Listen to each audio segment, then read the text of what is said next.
Okay guys, I'm going to attempt to make a tutorial on how to use Paint on Windows 7 to create a grid for crocheting. Starting out, I just started with a new document. If you make the square small to start with, then it'll only become as big as the picture you paste to it. I'm going to use a Apple logo because it's not going to require very much cleaning up for the tutorial purposes. Instead of bringing up the entire picture, which is pretty large, I'm just going to use the thumbnail from the Google search. I'm going to copy the image and paste it into Paint,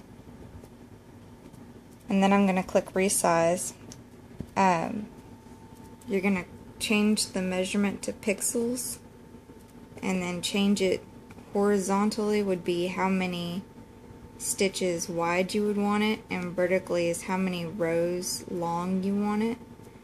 You want to make sure this maintain aspect ratio box is still checked, because it'll keep this in proportion and won't let the picture distort length or width wise.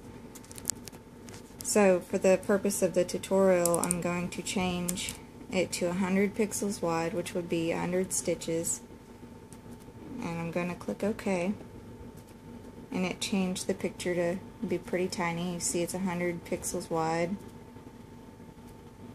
And then we're going to go to View, and we're going to click Show Grid Lines. And it put a graph over it. Then you're going to go down to this bottom corner and zoom it in all the way to 800. And that just created a graph for you. And each stitch on the graph is one single crochet. Alright, and that's how you make a grid on Paint for Windows 7. Not all pictures are going to come out this clean and, automatically be able to be used right off the bat like that. Most pictures, whenever you copy and paste them to Paint and then zoom them in that much, you're going to have to clean up the edges so that you can, not have the blurry effect all around the edge of the picture. But for the purpose, this picture was pretty good to use.